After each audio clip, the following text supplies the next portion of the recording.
Does the National Association of Realtors settlement of their lawsuit have you wondering what the heck does it mean to you and where are you going to go from here? Stay tuned. We're talking about that right now.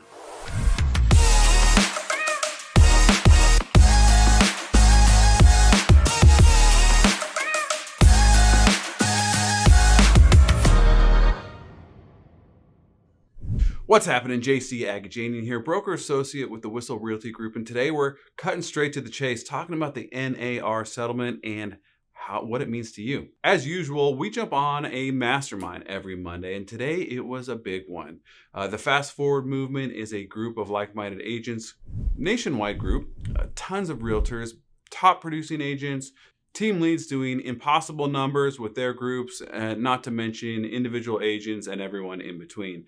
This morning, we had 4,000 agents tune in to hear what the top dogs had to say. It was more of a panel than a mastermind with a group that large today, but it was led by about 9 of the top agents. Dan Beer, Kyle Whissel, John Glutch included in the panel, not to mention the chief strategy officer of the entire EXP brokerage, Leo Paraha, who, was #1 in all of Keller Williams, like worldwide, before he left that company, and was actually #5 in the country. So this guy knew exactly what he was doing, how to lead a team to phenomenal success, and now he's the strategy officer for the brokerage. So we had some seriously intelligent people familiar with this settlement leading this conversation today. So what do we find out? It's a bit about mindset, and we got to look for opportunities available as a result of this settlement instead of a hole to dig and stick our head in it and hope that this goes away, right? So this is a moment of change in our industry, and we have to treat it with the respect that it deserves. For the most part, people are just going to have to improve. Buyers in general are just going to use more discernment and thought when going into the selection process of who they're going to use to represent them. And right now, it seems like for the most part, they just work with the first person that they talk to about real estate. The good thing is that we can actually look at this as maybe the first time that we've really been given control of that buy-side compensation as agents, and it's going to be dropped squarely in our hands from here going forward. And if you think about it, it's never really made a whole lot of sense for, a seller indirectly through the buyer to pay someone who doesn't really know what they're doing, and that person's going to get the same commission or compensation that your seasoned veteran or the person that made it the best experience for that buyer ever would get paid. Like, if we analyze it a little bit, it really doesn't make sense. So right now, everything is kind of in chaos, and the thing about chaos is that chaos creates opportunities. And if you've been wondering how you're going to shift your business and how you're going to re-strategize, like what you do on a daily basis, how you meet with clients and how you move forward, well, that's a good sign that you're probably going to win as a result of this situation, because people that do nothing, or worse yet, bury their head in the sand and hope this thing goes away, are going to find themselves in a very difficult situation in the near future. On the same note, we need to truly watch our own sense of entitlement and play the cards we're being dealt. We are not guaranteed anything as realtors, and the fact that you are a realtor ought to make it abundantly clear, because we're one of the only prominent industries where we have no guaranteed income. We have no salary, we have no hourly, we are commissioned only. So this ought to be obvious to us. The entitlement attitude has got to go away. We are not entitled to our 3% or 2.5% or whatever it is being offered by the seller through the listing agent in the MLS. And quicker we get our head around that, the better off we're going to be. We simply need to just choose to be great and really earn our checks going forward. And let's not come up with excuses for ourselves either. Not every buyer that we work with is unable to pay fees. We shouldn't assume that they're broke and that they're not going to be able to cover those fees. And if you look at the numbers, it's actually a very small percentage of overall transactions that have those low down payment or tough closing cost situations, like a VA loan or an FHA loan or some other small down payment type product. Really, depending on your market and where you're at, that's going to only amount to 10 to 25% of the market. And for the most part, it's probably going to be in that 10 to 15% range. Everybody else is putting bigger down payments. They've been through the process before, and they understand what closing costs are and how they work. So they're going to be apprised of the new situation in this new real estate world that we're moving into and will react accordingly. Honestly, the biggest change in this whole situation is that the fees offered to buyer's agents will no longer be advertised in the MLS. We are not going to know whether or not the seller has agreed to take care of the buyer's agent as well, or if they just want to pay the seller as part of their listing agreement. That's a big change, but that's the biggest one, really. I mean, everything else, I think we're kind of going to be able to make some modifications and continue going about our business. So these buyer fees are now going to be considered a concession, similar to if you negotiate for something to be repaired or paid for through the escrow process within the contingency period. I mean, we're not even going to be able to open doors without some sort of buyer agency agreement. So think about this. How is that going to affect your Zillow Flex type lead or some of the Go and Show Redfin leads and all the other different companies that are following the leader out there from two of the biggest companies in our industry? It's going to be a bit of a return to the old school mentality that some of us remember and a lot of us are too young in the business to really remember. But it's going to boil down to having to truly demonstrate the value propositions that separate you from other agents in the area. You're going to have to demonstrate your expertise, offer things that maybe these buyers are not getting from other companies or other agents, and just separate yourself out, set yourself apart. Like, that's the heart of what we're doing to earn our business on a regular basis. And it's going to be more important than ever going forward. One of the big questions that's been a topic of conversation is, well, shoot, if buyers' agents' fees are no longer covered by the seller and we have to ask these buyers to pay us directly as part of this process, aren't they just going to forget it entirely and just go straight to the listing agent and save that fee? And it's like, well, yeah, that's an option. That could absolutely happen in the near future here. But it also happens right now because people think that they're going to be saving money on the purchase price of their home if they go to the agent. A huge assumption in there is that that agent is going to relinquish the buyer's broker's fee that they already negotiated the seller to pay and just give it over to a buyer. I don't know about you, but I don't make a habit of doing that. But in any case, these things are happening now. It could very well increase in the future, or we could get ahead of it and address these objections, learn best ways to handle them, and then present the value that we have that's going to make them want to work with us. We need to do something compelling and not be pushing or selling people. It's going to be all about customer service. It's going to be more important than ever going forward. And, you know, if and when we have to write in our fees to the contract, a great line to consider using is simply seller to pay, in my case, eXp Realty, not J.C. Agajanian or not my team lead.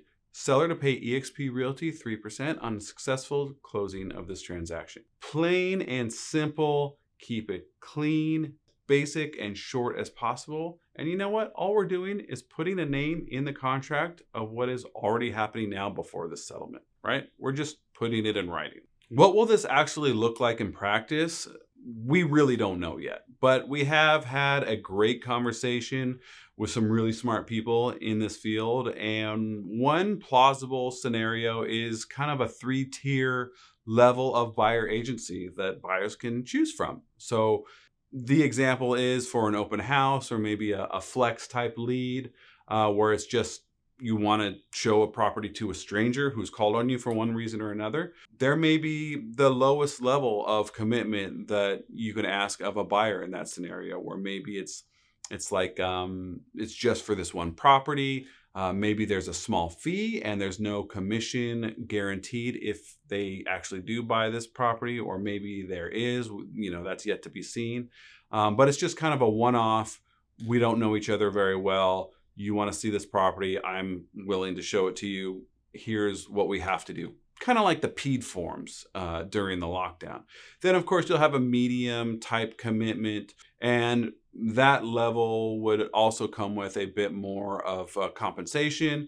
Maybe something more like an open agreement as opposed to an exclusive agreement for a buyer-broker relationship. And of course, the final one would be more like the highest tier, like you're hiring me. It'll be basically what an exclusive agency relationship is now.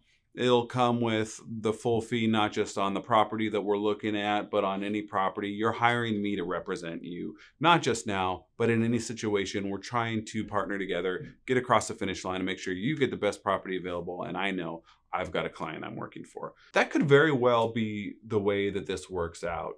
It could be pure speculation as well. Now, if we flip sides to the listing side and we're talking with a seller, for example, and maybe the seller doesn't want to offer any compensation to the buyer, like they know about this new settlement, they know rules and laws have changed, and they want to take advantage of it. Well, it's going to be our responsibility to truly sit down and explain the power of buyer agency, even though they're not hiring a buyer's agent, they're only hiring a listing agent.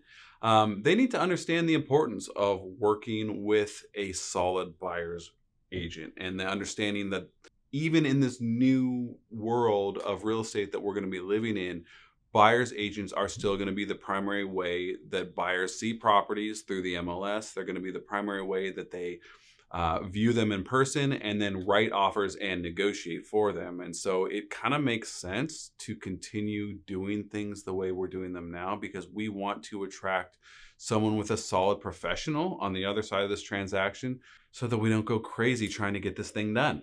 Like I said before, the biggest change is the fact that the buyer's agent's compensation is not going to be referenced or listed in the MLS, but listing agents will still be able to offer that buyer's agent compensation going forward. So because of this, it's going to be up to us to really get creative, of course, playing within the new rules that are being made, but we're going to have to get creative with our marketing. We're going to have to get savvy with our communication and figure out how to, again, separate ourselves out from the average agent who is simply going to be, I don't know, fielding calls and text messages all the time, answering questions as to whether or not there's a fee offered. I don't know how that's going to work out, but that sounds like a nightmare.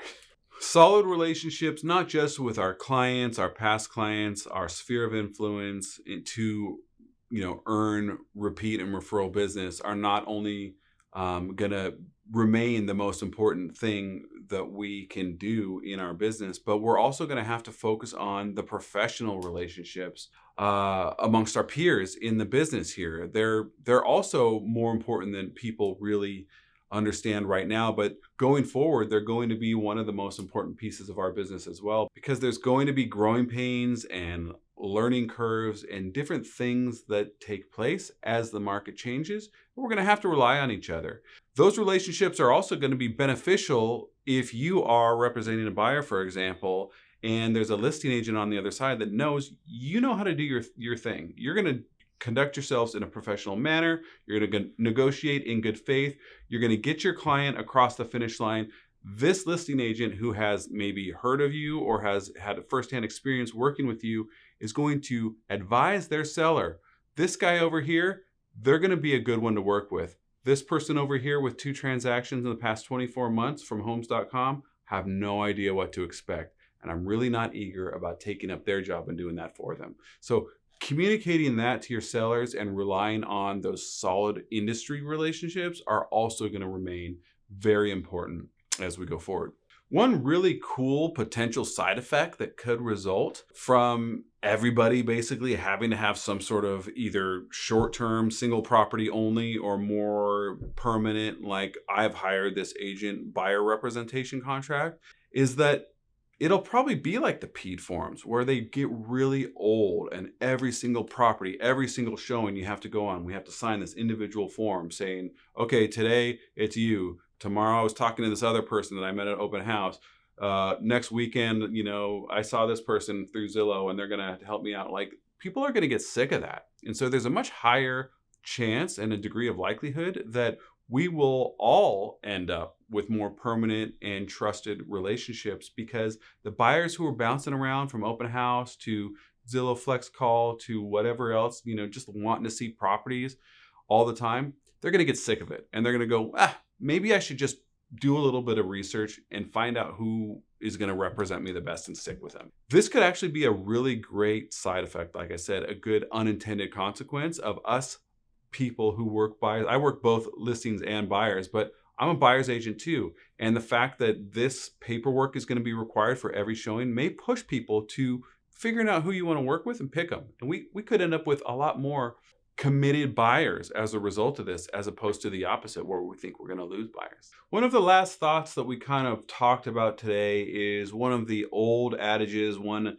of the first things that really impacted me when I initially started coaching, like hired a real estate coach and paid attention and going to seminars and stuff. Like, I'd been in the business for a long time before I even messed with any of that. But it's this quote that, buyers don't want agents. They just want homes. And sellers don't want agents. They just want buyers. If we focus on that and remember, like, what do they want? It's not someone to work with. It's the job done. If I'm a buyer, I want the house. If I'm a seller, I want this home sold, right? We understand those are the core and true motivations. So how are we going to react in response to that knowledge that we can't forget? Well, one cool thing about being part of our brokerage is that we actually have an amazing off-market strategy where we can stay clear cooperation compliant and still share tons of properties amongst each other.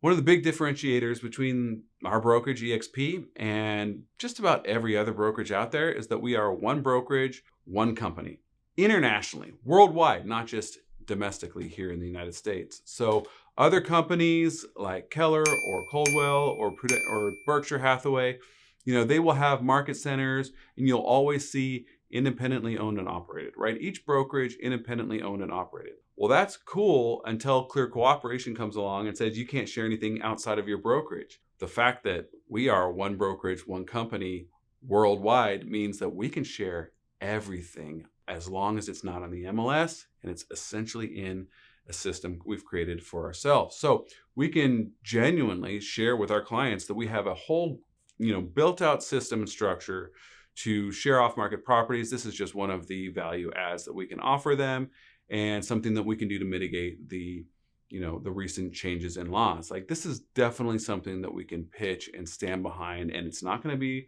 a load of BS where we can say I can get you off-market properties and then it's just, we can't really do it. Or maybe you try and get circle dialing and find one somehow. Like, that's not the case. This is the real deal. A little bit of a pitch at the end here. EXP is uniquely positioned to offer off-market properties, especially compared to anybody else. We're the biggest brokerage and the fastest growing brokerage in the world. And it shows. We sell more homes and service more families than anyone else in the country. And that's something that you can stand on and share with clients who are looking for something to separate you out from the competition. As usual, I'm happy to carry this conversation offline to talk about how we're going to handle this moving forward. Or if you're like thinking, gosh, maybe it's time to make a change and I should actually consider this EXP thing. It's not necessarily everything I thought it was. It is definitely production focused, and we build each other up and help each other out all the time. We open the playbooks and share them, and that's kind of what we're doing right here. So I look forward to talking to you soon. Take it easy.